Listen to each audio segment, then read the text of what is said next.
Hi, my name is Brian Johnson, and I'm a Buddhist. I was raised in South Georgia in a rural community, and as a Orthodox Southern Baptist, I was taught the stereotypical fire and brimstone, which encouraged a lot of fear for me to believe. I believed for a long time, or at least I tried to. But finally, when I got older, maybe in my mid-teens, I started questioning my beliefs. And I realized that I believed these things not because I had actually thought about them and thought them through, but because I was told to believe these. I was maybe even scared into believing these things. I asked questions to my pastors and to the other clergy, and instead of understanding, I was met with a lot of ill will. I was told that my questions borderlined blasphemy. After a lot of frustration and courage, I ended up having conviction in what I truly believe, or more like didn't believe, and I ended up becoming an atheist. Not because I wanted to, but I just refused to keep saying that I believed something I knew I didn't. Now, when I had kids, I really missed certain aspects of the church.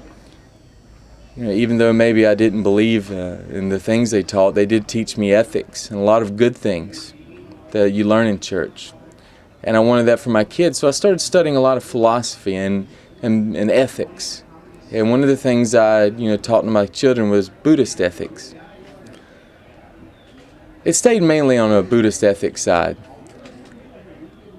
But as I was taking a physics class, we were ending our Newtonian physics, entering quantum physics. And on the introduction to my quantum physics, my teacher said it was interesting that over 2,500 years ago, one man already answered a lot of questions that our scientific instruments are just now being able to teach us, or to learn, to help us learn from.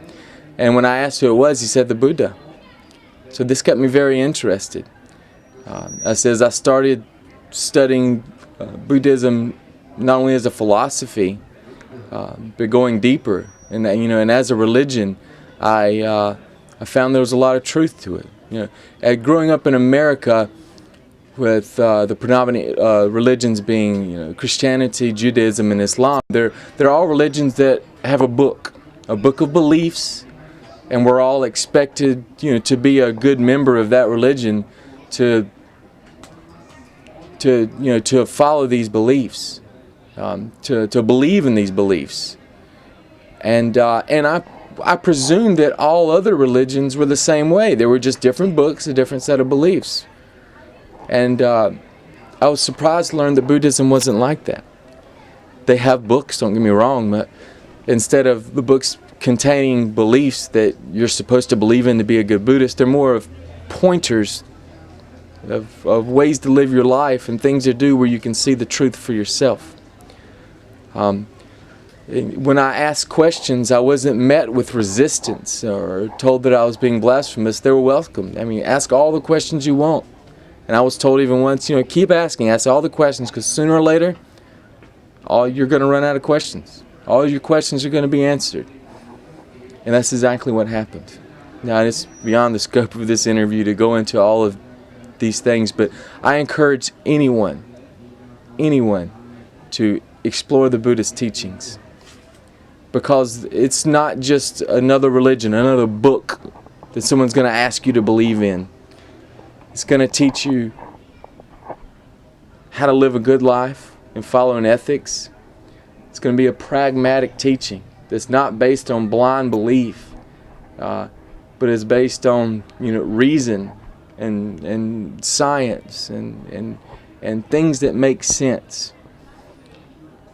And after you explore that and begin practicing, a lot of other things are going to make sense.